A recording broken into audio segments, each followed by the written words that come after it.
ಕರ್ನಾಟಕದಲ್ಲಿರುವಂಥ guest ಲೆಕ್ಚರರ್ಗೆ 11,000 ಯಾರು high school ಟೀಚರ್ಸ್ಗೆ ಮತ್ತು P U ಲೆಕ್ಚರ್ಸ್ಗೆ 13,000 ಕೊಡ್ತಿದ್ದೀರಾ. ವಿಪರ್ಯಾಸ ಏನು ಅಂತಂದರೆ ಪರಪ್ಪನರಾಗ್ರಲ್ಲಿರುವಂಥ ಕೈದಿಗಳಿಗೆ 15,000 ಸಂಬಳ ಬರ್ತಾಯಿದೆ. ಇವರು ಹೆಂಗೆ 11,000 13,000 ಆ್ಯಕ್ಚುಲಿ 9,000 ಇತ್ತು. ಸಂಬಳ ಜಾಸ್ತಿ ಮಾಡಲಿಕ್ಕೆ ಕಾಂಗ್ರೆಸ್ ಸರ್ಕಾರನೇ ಬರಬೇಕಾಗಿತ್ತು. ಅದರಲ್ಲಿ ತಾವೇ ಬಂದ್ರಿ. ಇದು ಅತ್ಯಂತ ಆಶಾದಾಯಕ. 11,000 13,000 ತಗೊಂಡು ತನ್ನ ಜೀವನ ಮಟ್ಟದ ಸುಧಾರಣೆ ಹೆಂಗೆ ಸಾಧ್ಯ? ಗ್ಯಾರಂಟಿ ಸರ್ಕಾರದಿಂದ ಅವ್ರಿಗೆ ಅತ್ಯಂತ ಬಳ್ಳೊಳ್ಳಿ ಬಂದಿದೆ. ಇದಕ್ಕೂ ಕೂಡ ನಾನು ಸಂತೋಷ ವ್ಯಕ್ತಪಡ್ತೀನಿ.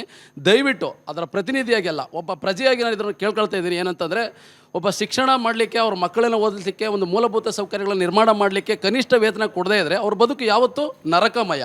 ಆದರೆ ಇದರ ಬಗ್ಗೆ ನೀವು ಹೆಚ್ಚಿನ ಗಮನ ಹರಿಸಬೇಕು ಅಂತ ಈ ಮೂಲಕ ನಾನು ಕೇಳ್ಕೊಳ್ತಾ ಇದ್ದೀನಿ. ಏನಾಗ್ತದೆ, ನಾವು ಬಂದ ಮೇಲೆ ಈ 2.5 ವರ್ಷದೊಳಗೆ 2,000 ರೂಪಾಯಿ ಜಾಸ್ತಿ ಮಾಡಿದ್ದೀವಿ ಪಿ ಯು ಸಿ ಅವರಿಗೆ ಮತ್ತು ಸ್ಕೂಲ್ ಟೀಚರ್ಸಿಗೆ ಮತ್ತು ಅಡುಗೆ ಮಾಡೋರಿಗೂ ಕೂಡ ನಾವು ಮಾಡಿದ್ದೀವಿ. ಇದನ್ನು ಒಂದೇ ಸತಿಗೆ ಮಾಡೋದಕ್ಕೆ ಮತ್ತೆ ಈಗೇನು ಫೈನಾನ್ಷಿಯಲ್ ಬರ್ಡನ್ ಏನಾಗ್ತದೆ ಇಷ್ಟು ದಿವಸ ಮಾಡದೇ ಇರೋದನ್ನ. ಸೊ ನನಗನ್ಸುತ್ತೆ ವರ್ಷನೋ ಇಲ್ಲ 2 ವರ್ಷಕ್ಕೋ ಸ್ವಲ್ಪ ಮಾಡ್ಬೋದು. ನೀವು ಕೇಳಿರೋ ಪ್ರಶ್ನೆಗೆ ಅವ್ರ ಜೀವನ ಹೆಂಗೆ ಮಾಡ್ತಾರೆ ಅನ್ನೋದು ಭಾಳ ದೊಡ್ಡ ಸಾಹಸನೇ, ನಾನು ಒಪ್ಕೊಳ್ತೀನಿ. ಯಾಕೆಂದರೆ ನನ್ನ ಕ್ಷೇತ್ರದಲ್ಲೂ ಕೂಡ ನನ್ನ ಹಳ್ಳಿಯಲ್ಲೇ ಅತಿಥಿ ಶಿಕ್ಷಕರು ನಮ್ಮ ಶಾಲೆಗಳಲ್ಲಿ ಕೆಲಸ ಮಾಡಿಕೊಡ್ತಾರೆ. ದಿನ ಬಂದು ಕಾಣ್ತಾರೆ ನಮ್ಮನ್ನು. ಅವರು ಕೂಡ ಈ ಥರ ಮಾಹಿತಿಯನ್ನು ಹೇಳ್ತಾರೆ. ಒಂದೇ ಸತಿಗೆ ಮಾಡೋದಕ್ಕೆ ಕೊಟ್ಟರೆ ಒಳ್ಳೆಯದು. ಯಾಕೆಂದರೆ ಸರ್ಕಾರ ಆ್ಯಕ್ಚುಲಿ ಉಳಿಸ್ತಾರೆ. ಈಗ ಪರ್ಮನೆಂಟ್ ಟೀಚರ್ಸ್ ಬಂದರು ಅಂದರೆ ಅವ್ರಿಗೆ ಫುಲ್ ಸಂಬಳ ಕೊಡಬೇಕಲ್ಲ.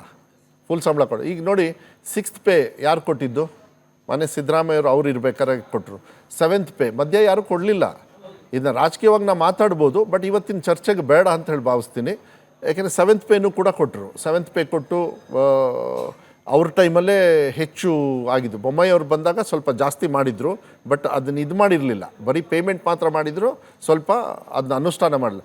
ಮನೆ ಮುಖ್ಯಮಂತ್ರಿಗಳೊಂದು, ಯಾಕೆಂದರೆ ನಾವು ಮಾತು ಕೊಟ್ಟಿದ್ವಿ ನಮ್ಮ ಪ್ರಣಾಳಿಕೆಯಲ್ಲಿ 7th ಪೇಯನ್ನು ಅನುಷ್ಠಾನ ಮಾಡ್ತೀವಿ ಅಂತ.